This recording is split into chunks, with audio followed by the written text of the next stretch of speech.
¿Alguna vez te has despertado en la mitad de la noche con esa certeza fría y absoluta de que tu casa, la estructura que debería ser tu refugio y tu único santuario, ha cambiado? No me refiero a un ruido, no me refiero a una sombra en la esquina. Hablo de una alteración física, geométrica, algo que sientes en la humedad del aire o en la forma en que el silencio se rompe alrededor de ti, como si las paredes se hubieran movido tan solo unos centímetros mientras dormías.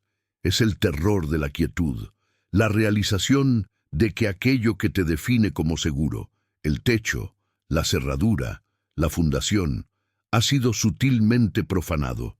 Y si estás solo ahora mismo, si la única luz que te acompaña es esta pantalla, escucha bien lo que te voy a contar, porque el miedo que sentimos al estar en la oscuridad de nuestra propia habitación es solo un eco pálido de lo que sucedió en un pequeño rincón de Sonora en 1920. Esto no es una leyenda de fantasmas comunes ni de almas en pena.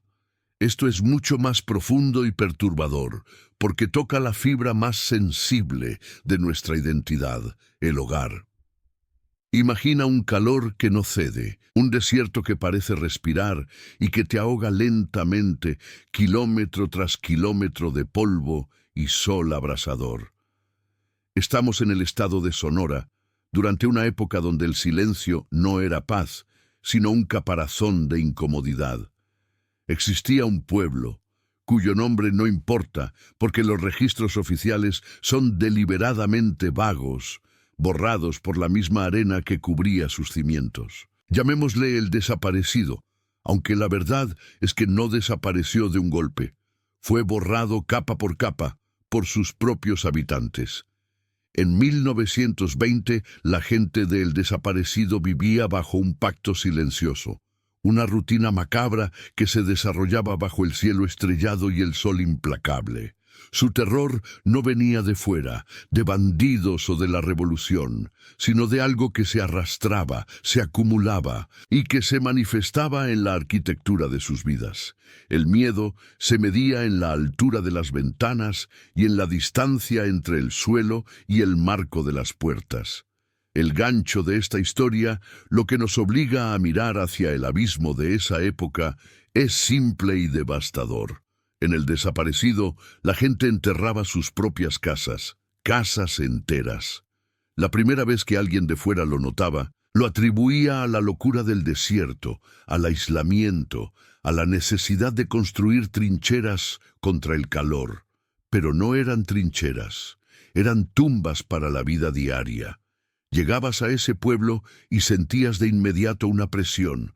No era solo la presión del calor, era la sensación de que el suelo no estaba firme, de que te estabas hundiendo despacio. Las casas de adobe, gruesas y diseñadas para soportar el clima inclemente, tenían un aspecto singularmente aplastado. Parecía que les hubieran cortado las rodillas. Las puertas, antes majestuosas y altas, ahora requerían que te agacharas. Las ventanas, que deberían haber ofrecido vistas amplias del desierto, miraban apenas por encima del nivel del suelo, como ojos cansados y temerosos. Y el silencio, el silencio de el desaparecido, era denso, casi material. No había ladridos de perros ni el parloteo habitual de un pueblo. Solo el sonido sordo y constante de la pala golpeando la tierra. Y es ahí, en ese sonido monótono de la tierra siendo removida, donde la verdad comenzaba a filtrarse. Al principio, los habitantes simplemente rellenaban los sótanos. Si una casa tenía un sótano, la primera señal de que el terror había llegado era el inicio de su relleno. No con basura, ni con tierra común. Lo rellenaban con una mezcla espesa de cal viva, cemento rudimentario y piedra molida, un material que los lugareños llamaban la pasta muerta. Lo hacían en secreto, bajo la luna, como si estuvieran cometiendo un crimen contra la luz del día. ¿Por qué? Porque el miedo que sentían no tenía forma definida, al menos no al principio. Se manifestaba como una necesidad. Una compulsión irrefrenable de descender. Si te lo cuento ahora, suena a histeria colectiva o a una parábola boba. Pero te aseguro, si miras los planos que quedaron dispersos, si estudias las cartas de la época, y si, por favor, te quedas hasta el final para que este pacto de silencio se cumpla y te suscribes para que sepamos que no estás solo escuchando esto, verás que el miedo era tan real que se convirtió en albañilería.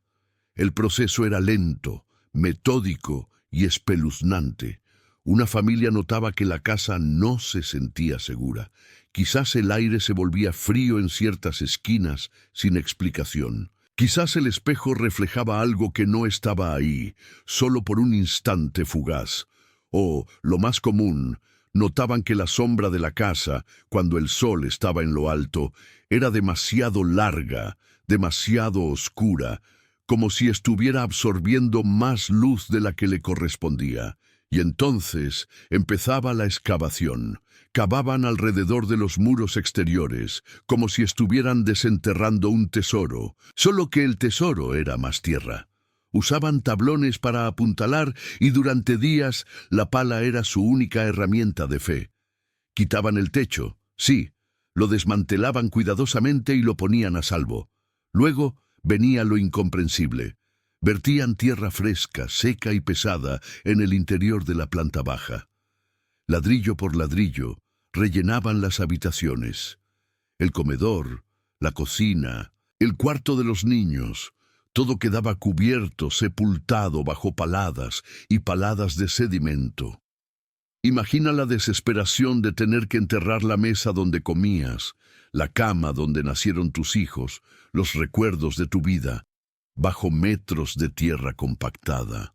Cuando el primer piso estaba completamente lleno, cuando el piso de arriba se convertía en el nuevo piso de abajo, reconstruían. Colocaban el techo, que ya habían quitado, sobre las nuevas paredes más cortas. La casa, literalmente, bajaba un nivel. Se hacía más chaparra, más compacta, más cerca de la tierra, más segura. La explicación que daban a los forasteros era absurda. Es para que el calor no suba tanto, o es una nueva técnica contra las tormentas de arena. Pero cuando mirabas los ojos de los habitantes de El Desaparecido, veías algo más, una resignación profunda, un terror ancestral que había encontrado su cauce en la pala y el cemento. Ellos no estaban construyendo, estaban rindiéndose. ¿Qué era lo que les obligaba a vivir bajo tierra? La respuesta, susurrada en las noches sin luna, era la sed. No hablaban de sed de agua, ni de sed de justicia. Hablaban de una sed que venía de abajo, de una entidad que no buscaba consumir la vida, sino consumar el espacio. Era una presencia silenciosa, sin cuerpo, que se sentía en la fragilidad de la distancia. Cuanto más alto estabas, más lejos de la tierra, más vulnerable eras. Los ancianos contaban historias vagas sobre cómo la sed había llegado décadas antes, manifestándose primero en los pozos. El agua sabía a metal y a miedo. Luego, los sueños se volvieron pesados, opresivos, llenos de la sensación de que alguien o algo estaba justo debajo de la madera del suelo, respirando al revés. El Desaparecido se convirtió, con el paso de los años, en un pueblo subterráneo. Las casas originales de 2 o 3 pisos se habían convertido en búnkers de un solo nivel, construidos sobre los esqueletos enterrados de sus pisos inferiores. Los cimientos de esas casas no eran piedra, sino otras casas. Escucha, si te detienes y cierras los ojos ahora, si el silencio de tu propio entorno te resulta familiar, sabrás que el terror nunca viene de golpe. Viene en la lentitud de la duda.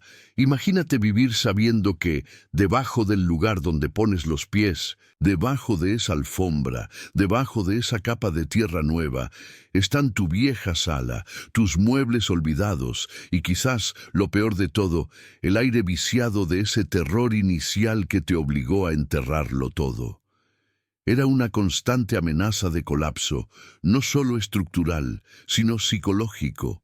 La obsesión creció.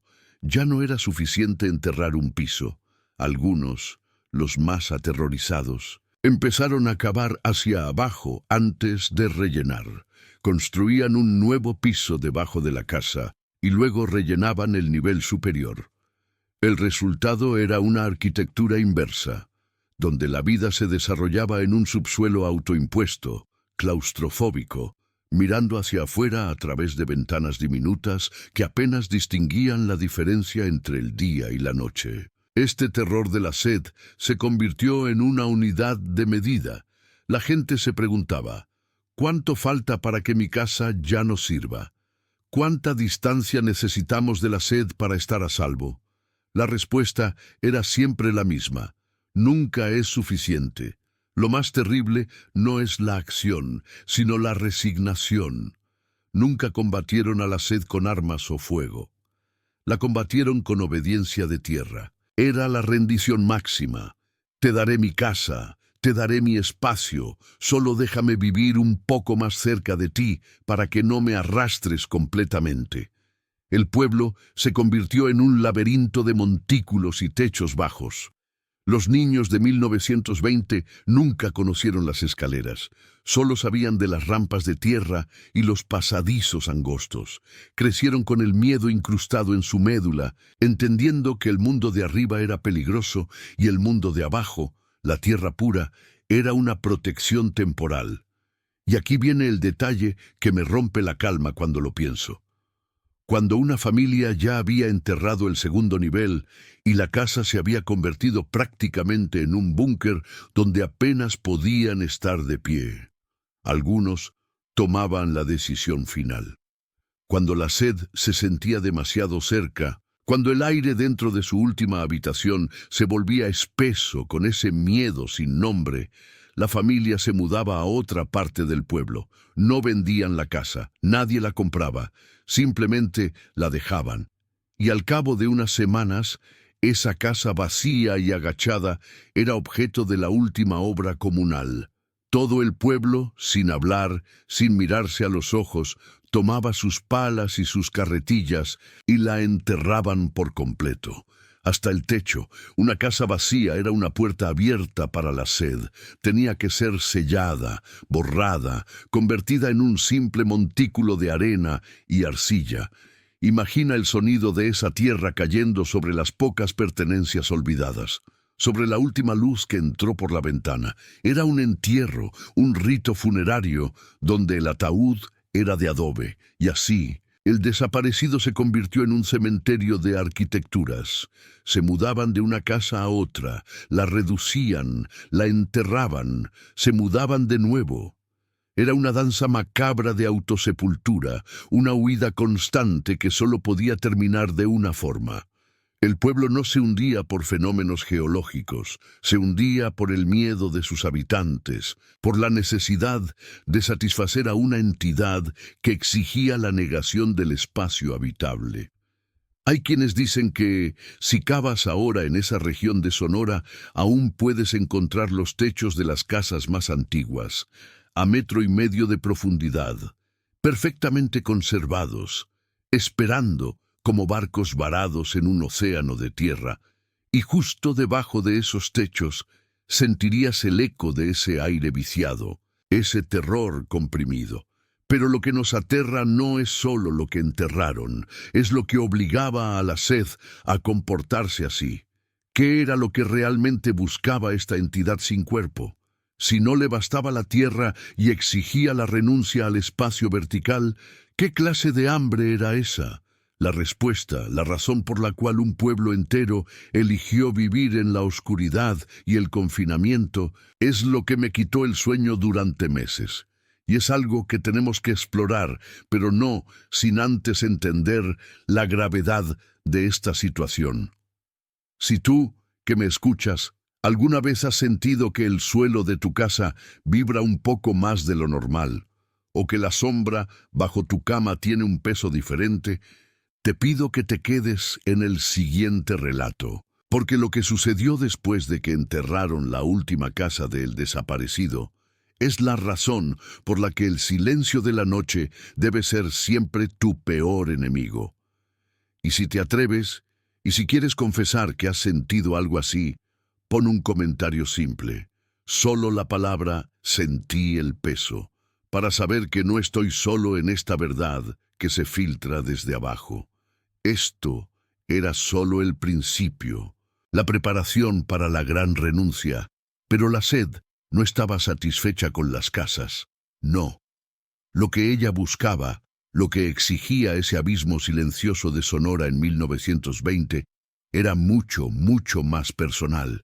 Ahora escucha el silencio que hay debajo de ti. Está tu piso de madera crujiendo, o tal vez está siendo aplastado. ¿Alguna vez te has quedado en una casa tan silenciosa que sientes que la estructura misma te está escuchando? No me refiero al silencio normal de la noche, ese que se rompe con el chirrido de una tabla o el motor distante. Hablo de una ausencia de sonido tan absoluta que la misma quietud se convierte en un peso sobre tu pecho, un vacío que la arquitectura no puede llenar. Si no has experimentado ese silencio opresivo, esa anticipación de que algo está a punto de manifestarse en la densidad del aire, entonces aún no has entendido la verdadera naturaleza de lo que pasaba en Sonora, en el año de 1920. No se trataba solo de enterrar casas, eso lo entendiste en la primera parte de esta historia. La tierra no se abría para tragar las estructuras como un sumidero. Era algo mucho más íntimo y deliberado. El pueblo no estaba defendiéndose de un fenómeno natural, sino de una exigencia, una voluntad que residía en las entrañas del desierto, justo debajo del tepetate, una voluntad que parecía tener hambre de permanencia. Cuando un pueblo entierra su propia historia, ladrillo por ladrillo, metro a metro cúbico de cal y tierra, la pregunta ya no es cómo lo hacen, sino qué pasa si no lo hacen a tiempo. Y esa, créeme, es la parte que te va a helar la sangre, la parte que el sol de Sonora no podía secar, la que se queda pegada a las paredes, aunque las entierren. La gente del pueblo había desarrollado una especie de sexto sentido, o tal vez era solo una hipersensibilidad al silencio. Ellos sabían que la casa estaba lista para ser reclamada, no por el primer crujido o la primera grieta, sino por la forma en que los ecos morían dentro de las habitaciones. Cuando el sonido de sus propios pasos empezaba a sentirse amortiguado, cuando las voces de sus hijos no resonaban con la claridad habitual, cuando el zaguán ya no devolvía el eco de una puerta cerrándose con fuerza, era el momento. Era la señal de que algo había comenzado a llenar el espacio interior, algo que no era aire ni sombra, sino una presencia lenta y compacta que se adhería a la memoria del lugar.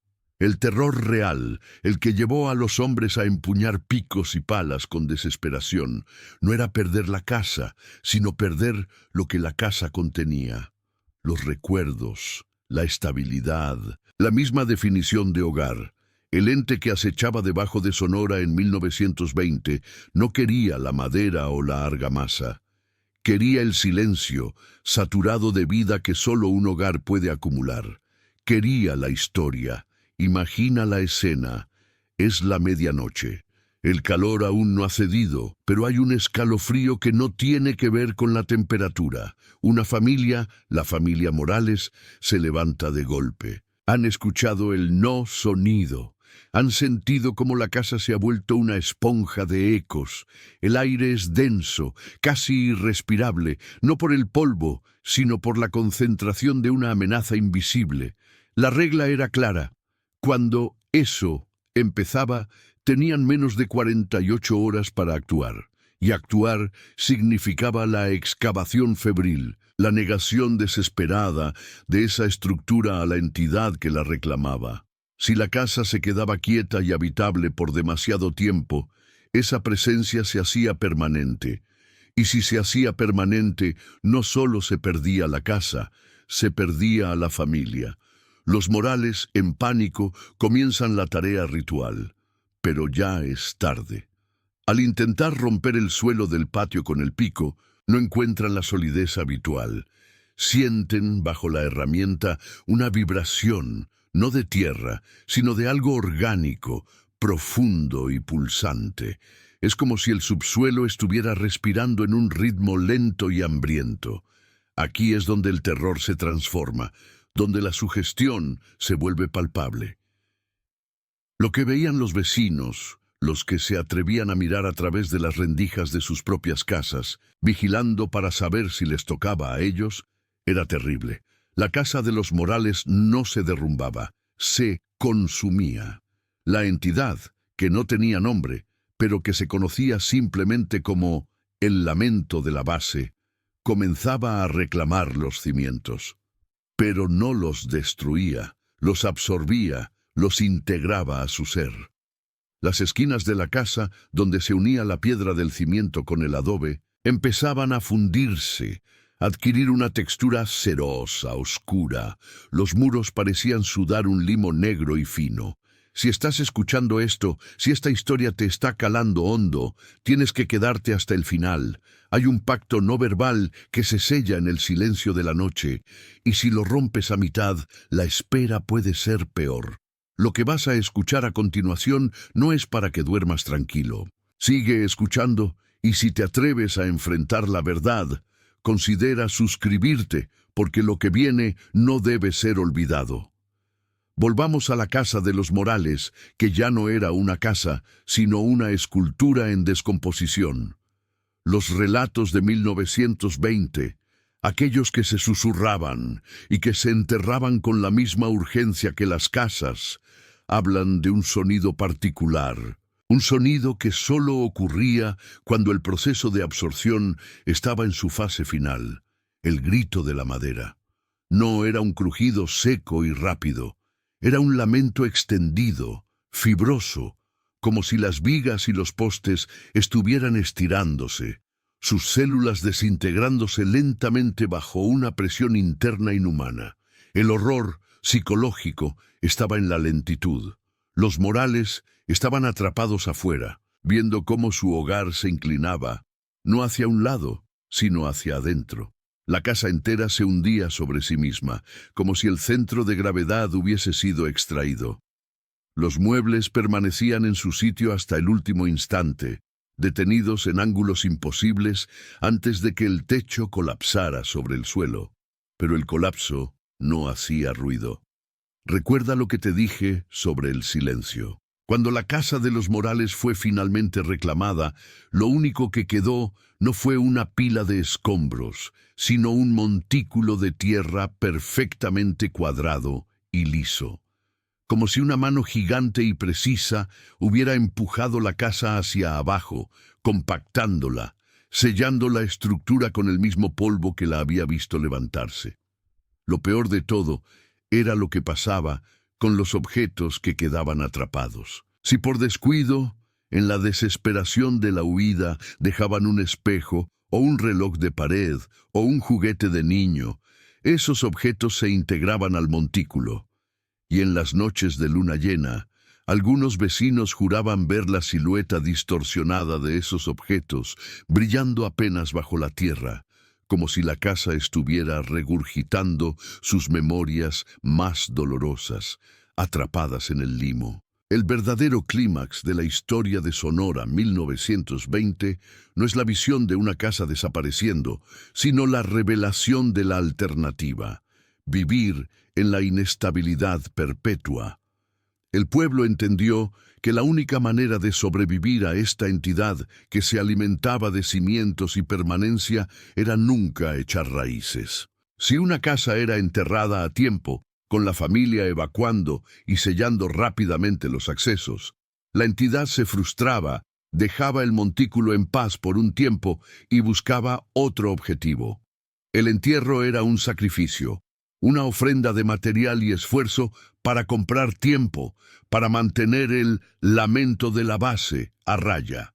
Así, la vida en Sonora 1920 se convirtió en una constante huida interior. Las familias vivían a base de mudanzas preventivas, Construían estructuras temporales, casi chozas, pegadas a las bardas de las casas que aún no habían dado la señal. Dormían con la paranoia pegada al oído, escuchando el aire, esperando que el silencio dejara de ser normal y se convirtiera en un aviso. La conversación se volvió un murmullo constante. El risa se reprimía, porque la entidad no solo era atraída por la permanencia, era atraída por el ruido de la vida, afirmándose. Una casa llena de alegría, una casa con música, con discusiones acaloradas, era un faro para el lamento, era un mensaje claro para la base. Aquí hay algo sólido, algo que tiene valor, ven y llévatelo. Y si te pones a pensarlo, ¿qué es más aterrador que ser forzado a vivir en el silencio para no ser devorado por la tierra? Piensa en los niños de ese pueblo, creciendo sin poder jugar libremente, sin poder correr por un pasillo, porque el eco de sus pequeños pies podría ser la sentencia de muerte para su hogar. Piensa en las abuelas, obligadas a susurrar las historias para que las paredes no las escucharan, para que la casa no las considerara un depósito valioso de memorias. La vida se volvió una obra de teatro muda, ambientada en un cementerio de montículos perfectamente cuadrados. El pueblo de Sonora 1920 se transformó en un cementerio doméstico, un paisaje salpicado de sepulturas de adobe y cal, donde bajo cada montículo descansaba una cocina, una recámara, una sala de estar, selladas en la oscuridad, preservadas no por amor, sino por miedo. Los hombres no se saludaban con la mano, se miraban a los ojos con la pregunta tácita, ¿tu casa ya está lista para irse? Y el ciclo era implacable. Tan pronto como una familia terminaba de enterrar su casa, comenzaba a construir otra, sabiendo que era provisional, sabiendo que en unos meses o en un año, el proceso comenzaría de nuevo. Vivían en una negación constante, construyendo y destruyendo, en un ritual sin fin para evitar la única verdad que el lamento quería imponer, la quietud absoluta. Los viejos del pueblo, aquellos que habían visto más entierros, decían que la verdadera tragedia no era perder el techo sobre sus cabezas, sino la sensación de que al enterrar la casa, estaban enterrando también una parte de sí mismos, una versión de su vida que nunca volvería a ser estable. La casa enterrada era un relicario de un tiempo que fue seguro, y al cubrirla con tierra, se aseguraban de que ese tiempo jamás regresara. Y ahora, detente por un segundo. Mírate dónde estás. Si estás en tu casa, en tu habitación, y todo está oscuro y silencioso, ¿qué estás escuchando realmente? ¿El zumbido de la electricidad, el viento afuera? ¿O acaso estás prestando atención a los crujidos que vienen de la madera, de los cimientos? ¿Crees de verdad que tu casa es inerte? ¿Que las paredes que te rodean no están escuchando, registrando cada respiración, cada lágrima, cada palabra dicha en secreto? La lección final de Sonora 1920 es que las casas son seres vivos que respiran memoria. Y si se vuelven demasiado sólidas, demasiado llenas de historia, atraen a los depredadores de la permanencia. Hoy en día, el pueblo de Sonora ya no existe de esa manera. El fenómeno se agotó con el tiempo. Se cree que por el mismo éxodo de sus habitantes, que rompieron la cadena de estabilidad que alimentaba a la entidad. Pero el miedo, la duda, la opresión de ese silencio anómalo se quedó grabado en la tierra. Si alguna vez has sentido que tu casa cruje cuando no debería, o si de verdad crees que la has oído respirar, escríbelo. No digas nada más, solo pon «lo escuché» o «no estoy solo» en los comentarios. Y si hay alguien que conoces, que vive en una casa vieja con cimientos profundos y demasiada historia, comparte esto. Pero solo con alguien que sepas que estarás solo al verlo. Porque la verdad es que no sabemos si la entidad de Sonora solo buscaba casas de adobe en el desierto de 1920. No sabemos si, al igual que los habitantes de ese pueblo, tú también estás esperando la señal. No sabemos si, justo ahora, la casa que te rodea ha comenzado a volverse silenciosa, absorbiendo tu presencia, volviéndose demasiado valiosa para ser dejada en pie. Escucha, escucha atentamente. ¿Sientes ese peso? ¿No crees que, quizá, tu casa está a punto de pedirte que la entierres? Y si lo hace, no corras, corre dentro, porque lo que viene de abajo ya está en las paredes contigo.